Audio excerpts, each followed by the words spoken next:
Oi gente, pra quem não me conhece, eu me chamo Amanda e faço CIT na UFRN. E esse semestre especificamente, na unidade 2, eu fiquei encarregada em fazer a questão 12 da lista 5 de lógica de programação, certo? Só lembrando, eu sou da turma 1A, da subturma no caso.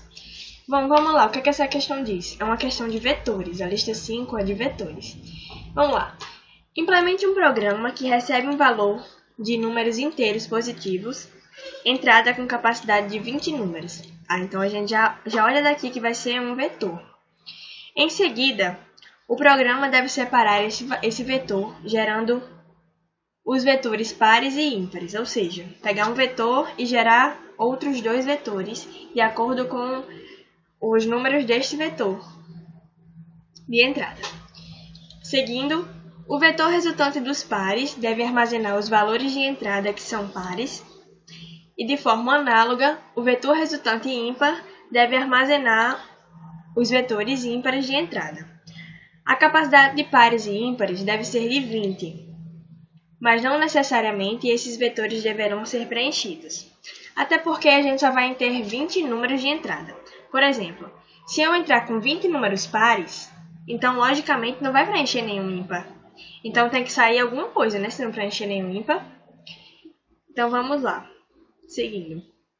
Nesse caso, deve usar o valor 0, representando que aquela posição está vazia. Aí ele dá dois exemplos aqui. Para a entrada 1, 2, 3, 4, 5, por aí vai, a separação deve ser resultada dos números pares. E quando não tiver mais números pares, deve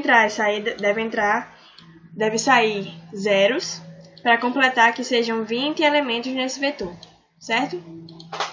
Então vamos lá, o que é que eu fiz nessa questão? Primeiro eu declarei o vetor A, que vai ser o vetor de entrada, com capacidade máxima de 20.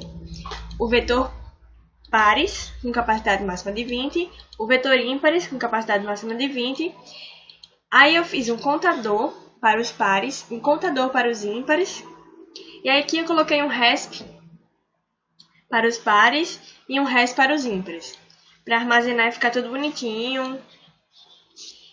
Para não ficar, por exemplo, quando for alertar, não ficar repetindo a cada vez que o loop roda. Nesse resp, ele vai armazenando a cada vez que o loop roda, e no final eu só pego o resultado dele e pronto, certo?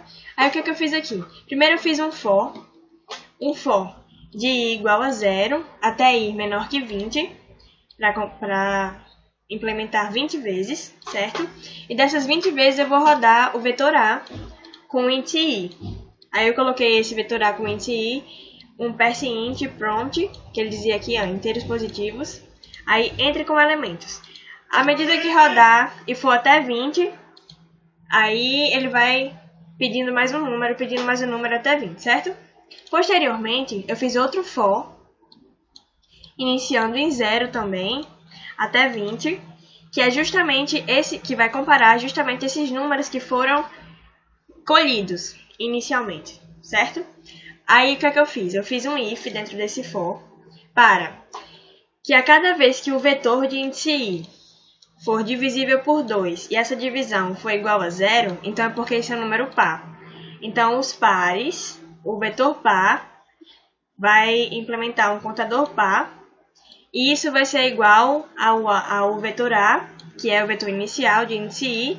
Então o contepar vai receber mais uma vez, certo? Como assim isso? Eu vou pegar todos os números que eram pares do que eu tinha recebido inicialmente e ir implementando. E a cada vez que isso for acontecendo, vai contando mais um par, certo? Da mesma forma eu fiz aqui os ímpares.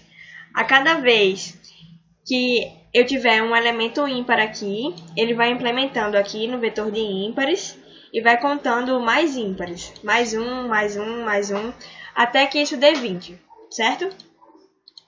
Posteriormente, por isso que eu fiz um if e aqui um else. O if para os pares e como só existe ímpar e par, o else vai ser ímpar, certo? Aí posteriormente eu fiz um for.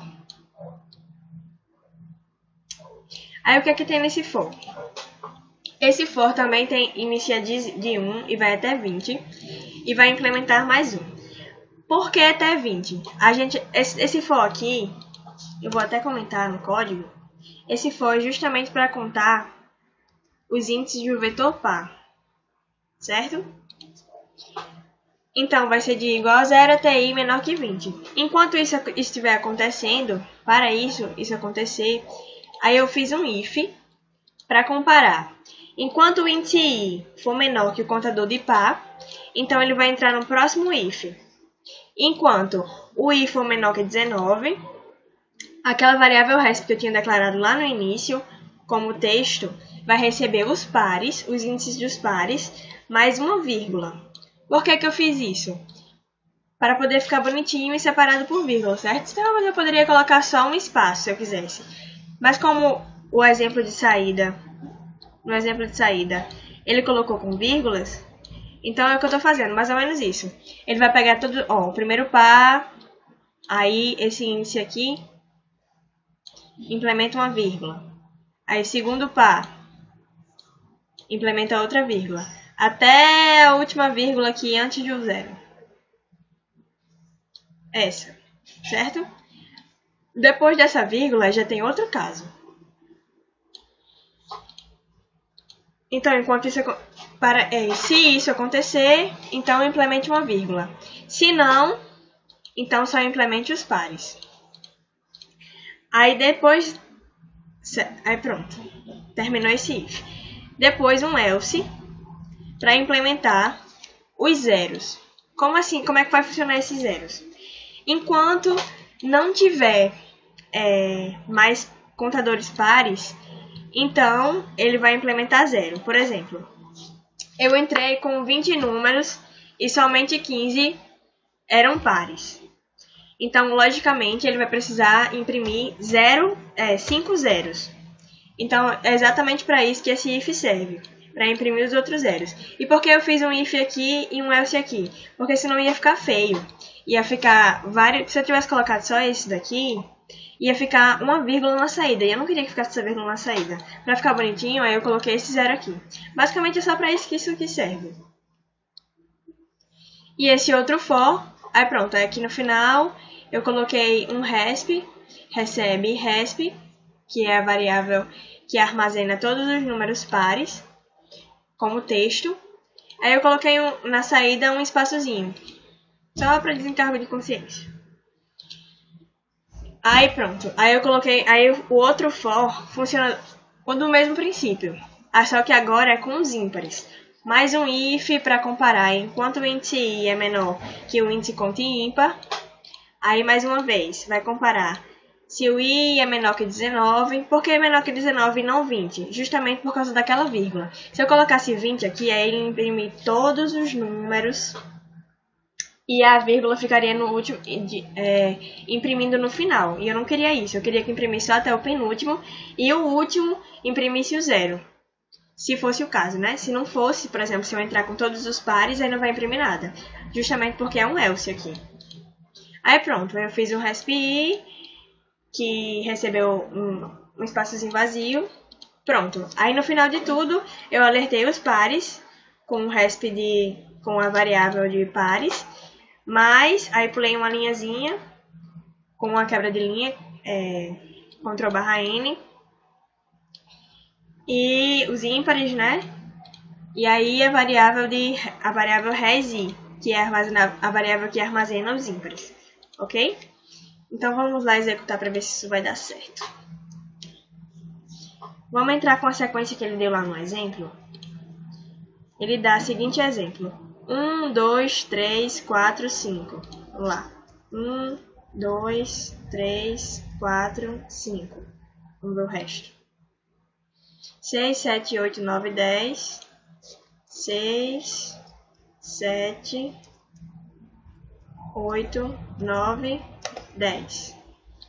O restante são números pares, até chegar ao 20. Então, 12, 14, 16, 18, 20, 22, 24, 26, 28, 30. Pronto, chegou a 20 elementos.